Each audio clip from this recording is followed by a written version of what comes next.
warahmatullahi wabarakatuh. Bismillah, alhamdulillah, syukurillah, la hawla wa la quwata illa billah. Wassalatu wassalamu ala rasulillah wa ala alihi wa mawalah. Subhanaka la ilma lana illa ma'alamtana innaka antal alimul hakim.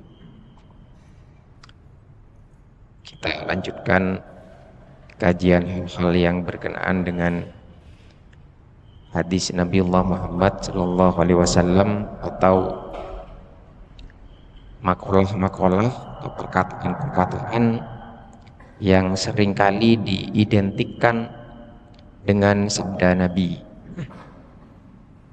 Pagi ini kita akan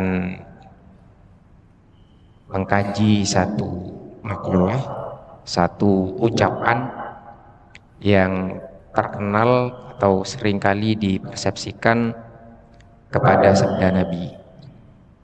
Makalah itu adalah i'mal lidunyaka ka'annaka ta'ishu abadan wa'mal li akhiratika ka'annaka tamutu godan. Jadi, kalau kita artikan i'mal lidunyaka, bekerjalah untuk kepentingan duniamu, ka'annaka ta'ishu abadan, seakan-akan kalian akan atau seakan-akan kamu akan hidup selamanya. Wa'mal li akhiratikah, dan bekerjalah untuk kepentingan akhiratmu, ka'annaka tamutu godan, seakan-akan kamu akan mati besok. Ini satu makalah yang cukup bagus secara isinya dan seringkali dipersepsikan atas nama Nabi. Ketika makalah ini ditelusuri, tidak ada riwayat yang menyatakan bahwa ini berasal dari Nabi Muhammad. Bahkan banyak kitab-kitab hadis yang memberikan keterangan la aslalahu, tidak ditemui dasar asal dari hadis ini dari mana. Sehingga meskipun kalimatnya seringkali sama dengan matan hadis atau sama dengan kalimat hadis, isinya padat dan maknanya atau nilainya begitu bagus, tetapi kalimat ini bukan berasal dari Nabiullah Muhammad. Jika kita menganggapnya kalimat ini memang sebuah kalimat yang penting atau ucapan yang penting, tidak apa-apa. Yang penting kalimat ini jangan dipersepsikan sebagai sabda Nabi. Banyak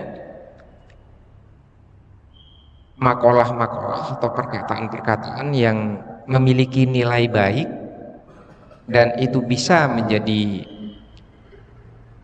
satu pegangan buat kita, tetapi tidak semua makalah yang baik itu bisa berasal dari Nabi Muhammad. Satu contoh kalimat ini, i'mal lidunyaka ka'annaka ta'ishu abadan wa'mal li akhiratika ka'annaka tamutu godan. Nah, hal yang seperti ini, jadi kalau misalkan kita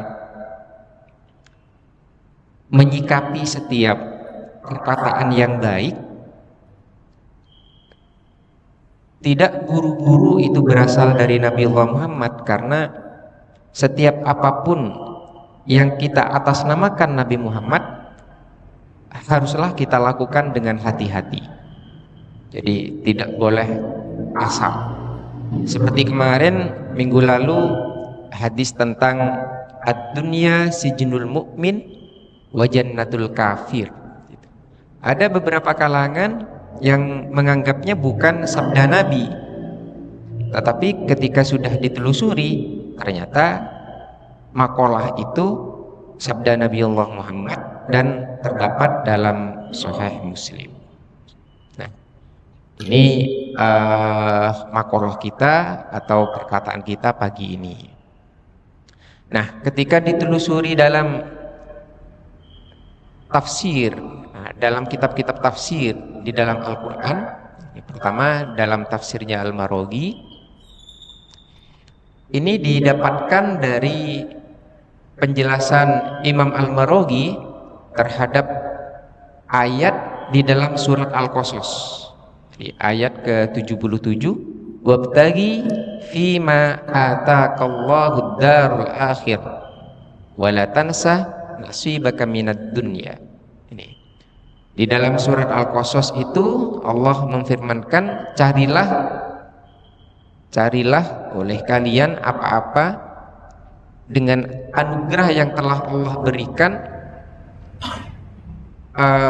darul akhirah itu negeri akhirat atau tempat akhirat ya. Jadi Allah memerintahkan kepada kita untuk menggapai hal-hal yang berhubungan dengan keakhiratan. Ya.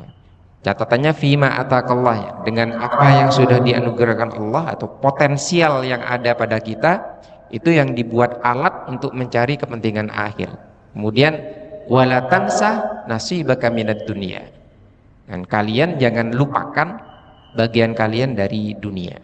Nah, ketika Imam Al-Maroghi menjelaskan ayat ini, beliau mengutip kalimat i'mal lidunyaka ka'annaka ta'ishu abadan wa'mal li akhiratika ka'annaka tamutu godan. Nah, kutipan Imam Al-Maroghi di sini, beliau menyebut bahwa kalimat ini berasal dari Ibnu Umar. Nah, jadi warawa di sini keterangannya warawa an ibni Umar, dari Ibnu Umar, berarti bukan dari Nabi Muhammad. Ibnu Umar itu adalah putra dari Umar bin Khattab. Jadi Ibnu Umar itu anak laki-lakinya Umar. Jadi di sini jelas bahwa i'mal lidunyaka bukan memang hadis Nabi Muhammad, tapi menurut Imam Al-Maroghi bahwa i'mal lidunyaka ini adalah perkataan dari Ibnu Umar. Ada lagi dalam tafsirnya Sa'rawi. Sa'rawi memberikan penjelasan terkait dengan kalimat tadi sebagai bahasannya ketika menjelaskan ayat dari Ali Imran, ayat ke-133, wasari'u ila maghfiratim mir rabbikum wa jannatin arduhas samawati wal ardh uiddat lil muttaqin. Nah, bagi As-Sa'rawi, beliau memang menyebutnya hadis i'mal lidunyaka itu sebagai asar, lahul asar. Jadi Imam As-Sa'rawi memberikan penjelasan tadi ya, kalimat i'mal lidunyaka ka'annaka ta'ishu abadan wa'mal li akhiratika ka'annaka tamutu gadan, itu pada ayat wasari'u ila maghfiratin mir rabbikum, bersegeralah atau bercepat-cepatlah menggapai ampunan dari Tuhanmu, wa jannatin arduhas samawati wal ardh, dan bersegeralah menggapai surganya Allah ya, yang luasnya antara langit dan bumi, uiddat lil muttaqin, yang dijanjikan kepada orang-orang yang.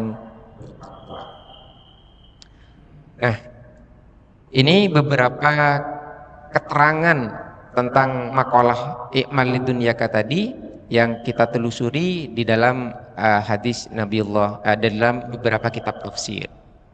Ada beberapa tafsir juga seperti Ruhul Bayan yang mengutip kalimat i'mal lidunyaka, cuman tidak secara persis, itu dinisbatkan kepada Nabiullah Muhammad.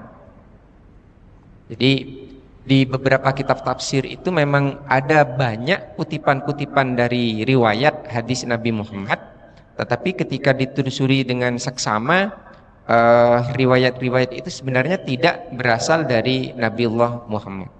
Jadi hal-hal itu di dalam kitab tafsir merupakan sebuah kewajaran, karena dalam tafsir itu nanti mesti kita harus menelusuri terlebih dahulu, memverifikasi terhadap riwayat-riwayat yang ada di dalamnya. Termasuk juga misalkan kalau kita baca Ibnu Katsir, itu yang cetakan lama, kitab tafsir Ibnu Katsir itu di dalamnya banyak sekali riwayat-riwayat Israiliyat. Riwayat Israiliyat itu adalah riwayat-riwayat yang diberitakan atau cerita-cerita yang datangnya sebelum Nabiullah Muhammad. Dan riwayat Israiliyat itu seringkali tidak terverifikasi dengan baik. Artinya tidak ada sanad yang sampai pada sumber utamanya. Nah, makanya ketika kita membaca Ibnu Katsir itu yang versi lama, itu perlu kita berhati-hati karena di dalamnya banyak sekali riwayat-riwayat yang Israiliyat. Nah, sekarang bagaimana kita memahami kalimat i'mal lidunyakah ka'annaka ta'ishu abadan wa'mal li akhiratikah ka'annaka tamutu ghadan. Kalimat ini kalau kita artikan secara sederhana, seakan-akan ada pembagian perbuatan kita saat kita itu di dunia. Seakan-akan ada coupling kegiatan kita yang hanya mengarah kepada keakhiratan, ada coupling kegiatan kita yang mengarah pada urusan-urusan duniawi. Nah, sekarang coba kita hubungkan dulu dengan hadis Nabi yang lain, misalkan innamal a'malu binniyah, ya. Innamal a'malu binniyat. Jadi setiap pekerjaan itu tergantung kepada niatnya. Kalau niatnya baik, maka pekerjaannya itu akan jadi baik.